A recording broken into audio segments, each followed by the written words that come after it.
আমি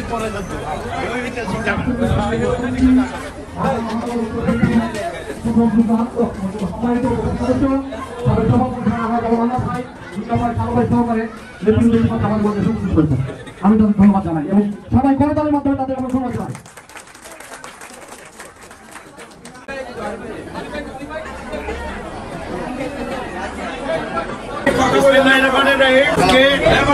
চেয়ারম্যান জনাব তারেক রহমানের নির্দেশে এবং ঢাকা মহানগর বিএনপির আহ্বায়ক জনাব আমিনুল হকের নির্দেশে দুস্থ মানুষের মাঝে শীতবস্ত্র বিতরণের অনুষ্ঠান। বিগত সরকার 17 বছর এই দেশটাকে নরকে পড়ে দিয়েছিল, দেশের স্বাধীনতা সার্বভৌমত্ব নস্যাৎ করেছিল।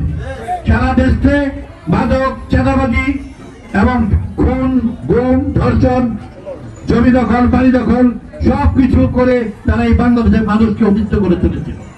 এবং যে কারণেই বিএনপি এবং অন্য দল মিলে আমরা 15 বছর যে অক্লান্ত পরিশ্রম করেছি সরকারকে নামাবার জন্য, সরকারকে পর্যদস্ত করার মুহূর্তে বৈষম্য বিরোধী আন্দোলন পক্ষ থেকে নেমে আসে তারা এবং আমরা সকলে মিলে এই সরকারকে টেনে আমরা নামিয়েছি।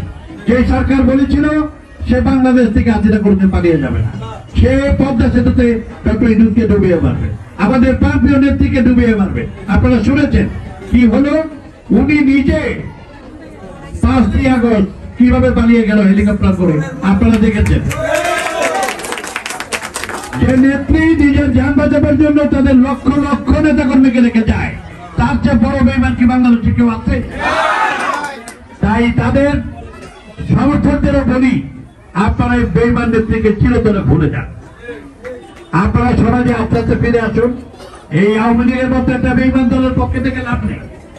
তার অর্থ কিন্তু এই না ছাত্রলীগ, যুবলীগ, স্বেচ্ছাসেবক, শ্রমিক লীগ, যেটা শাহরুখ ভাই বলল, যত খারাপ অনুপ্রবেশকারী তারা আমাদের মাঝে ঢুকে আপনারা আবার রাজত্ব করবেন, সেটাও আপনারা পারবেন না, সেটা কোনোদিনই করতে দেওয়া যাবে না। আমাদের দলীয় লোকটাই ব্যাপারে সাবধান থাকতে হবে। শাহরুখ ভাই বিস্তারিত বলেছেন। আমি শুধু এটুকু বলতে চাই, সামনের দিনগুলোতে এই বাংলাদেশটাকে এগিয়ে নিয়ে যাওয়ার জন্য এবং বাংলাদেশের স্বাধীনতা সার্বভৌমত্ব ফিরিয়ে আনার জন্য একটি মাত্র সরকার পারে, যেটা বিএনপি যদি সরকারে প্রতিষ্ঠিত হয়, যারা তারেক রহমান যদি এই সরকারের প্রধানমন্ত্রী হন, বিএনপি যদি ক্ষমতায় আসে সূত্র ভোটের মাধ্যমে, তবেই সেটা সম্ভব। তাই আপনাদের কাছে অনুরোধ, আমাদের তারেক রহমান, ভারপ্রাপ্ত চেয়ারম্যান এবং ম্যাডাম খালেদা জিয়া সবসময় জনগণের পাশে থাকে। উনি সুদূর প্রবাসে থেকেও শীতবস্ত্র দেওয়ার জন্য, অন্য সময় বন্যার সময় পাশে দাঁড়াবার জন্য, যে কোনো দুর্যোগে তার নির্দেশে আমরা মানুষের পাশে দাঁড়াই। তাই সেই উপলক্ষে শীতে আজকে আপনাদের পাশে দাঁড়িয়েছি। আপনাদের কাছে একটি প্রতিশ্রুতি চাই, আপনারা সামনের দিকে আমাদের ধানের শীষ বিএনপি, বেগম খালেদা জিয়া এবং তারেক রহমানের পক্ষে আপনারা থাকবেন। যদি থাকেন ভাববো যে আপনারা বিএনপির পক্ষে আছেন। ঠিক আছে, আমি বক্তব্য দীর্ঘায়িত করবো না, অনেকক্ষণ ধরে আপনারা অপেক্ষা করেছেন। ইনশাল্লাহ আপনারা সবসময় বিএনপির পক্ষে থাকবেন। সামনের ভোটে আমরা চাই একটি জনগণের সরকার হবে, একটি সুস্থ ভোট হবে, এই সুস্থ ভোটের মাধ্যমে এই বিএনপি ক্ষমতায় আসবে এবং ইনশাআল্লাহ বাংলাদেশে এসে তারেক রহমান এই দলের হাল ধরবেন এবং দেশের প্রধানমন্ত্রী হবেন এবং আপনারা সবাই মিলে তারেক রহমানের নেতৃত্বে বাংলাদেশকে আমরা অনেক দূরে এগিয়ে নিয়ে যাবো।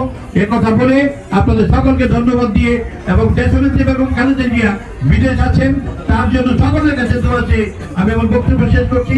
সকলকে ধন্যবাদ। বিএনপি জিন্দাবাদ, খালেদা জিয়া জিন্দাবাদ, তারেক রহমান জিন্দাবাদ, শহীদ রাষ্ট্রপতি জিয়া রহমান অমর হোক। সকলকে ধন্যবাদ।